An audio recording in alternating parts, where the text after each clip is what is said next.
This is so unique. I love the taro growing right in the bowl there. We had to place the rock in the tank first, then backfill with gravel and aggregates to create shelves. The local council shire had no records of it at all. They were overgrown with a roof over the top of it.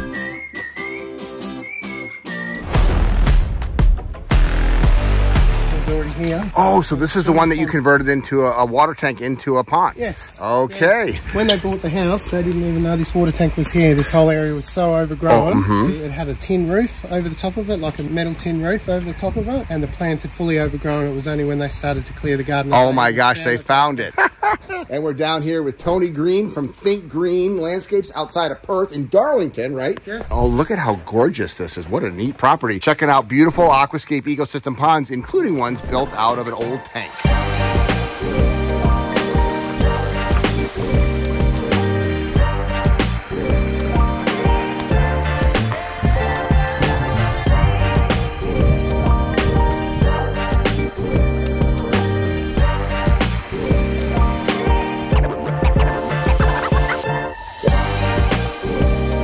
Holy cow, this is big. Wow. Was this a concrete tank? It's a concrete water tank, yeah. So we added the brick edge around the top. Oh my, this is so unique. Yeah, it's wow. something a bit different. I'm assuming this is the first time you've done that?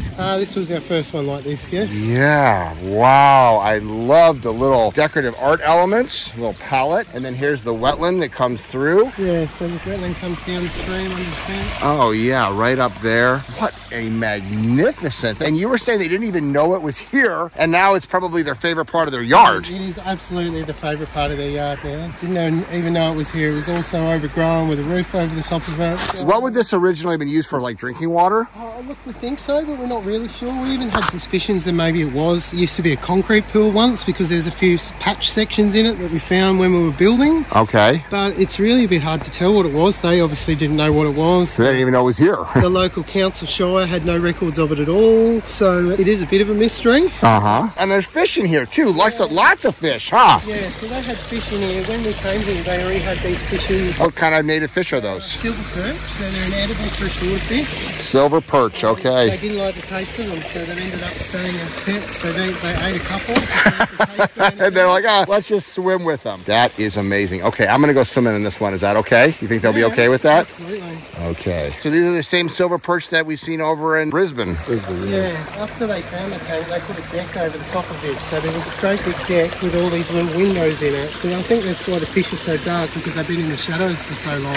What do you mean? Oh, they used to be covered with a whole deck. They had a whole deck that covered the whole of this. The boards are still up there, up the top, that we stacked up for them after we put it out. So they used to, after they found it, they put a deck over the whole top of it, took the roof off, and put the fish in there to grow the fish, thinking they were going to eat the fish. So it turned out they didn't like the flavour of the fish. Yeah, they'd rather just enjoy them. Fish don't have a terribly strong flavour to them, and they kept them as pets after that. We didn't even know how many we were going to find because they hadn't seen them. That is so cool. So this was a bit of an interesting project, this one. When Karen, the owner, got in touch with me, she had dreams of having a natural pool, and she had some pictures of some of the typical European style natural swimming pools. And we did even contemplate building it a bit like that and dividing this tank and putting a wetland in one section of it. But after we had a big chat about it and showed her some of the pictures of what we'd done with rocks, she decided that a rock pool was really what she wanted. She wanted something for the kids to really engage with and a more natural environment. So that was what we built. This one, we had to place the rock in the tank first, then backfill with gravel and aggregates to create shelves. So we put shelves around this side. We've run the shelves probably 2/3 of the way around the tank, and we left a third of it open just so you could see what it was before, to make sure that we weren't taking away from the history and the mystery of it. They didn't even know this was here when they first bought the property, so it was a bit of a mystery. The whole thing was a bit of a mystery. To find it and then to turn it into something like this was just another thing again. So we've got a skimmer here under the deck.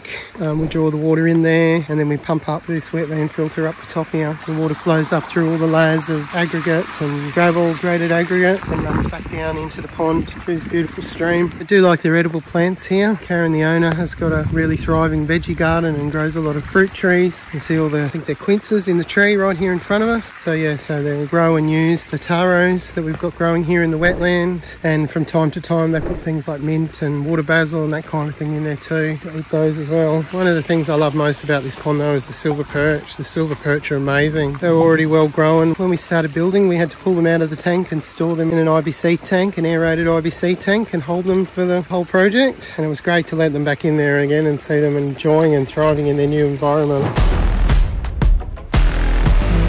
So Tony, this is the homestead, huh? This is the homestead. And the office. So is that your... This is the shed. And here's the kids. Here's the kids. Hey. Hi. That's my stepdaughter in the Chicago Bulls hat that I brought back from Pondo last year. Uh-huh. And these are two of the Queensland nephews. Nice.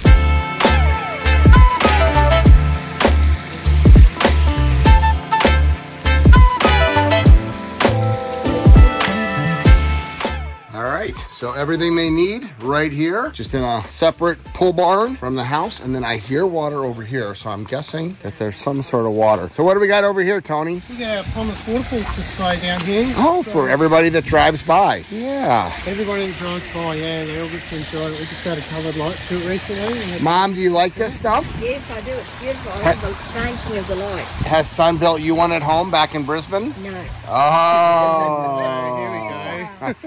Get the bowl. I love the taro growing right in the bowl there. Nice pondless waterfall. Just recirculates, and then everybody driving down the street will be able to see it, right? Yeah. Very cool. And look at how cool these eucalyptus trees are that he has in his yard. I thought that they all had only... Oh, another pondless. Look at that. You just turn the corner and there's another one. Just as a little demonstration area, huh? It is. And that's what kids do. They love water. Your daughter is adorable, by the way. Thank you.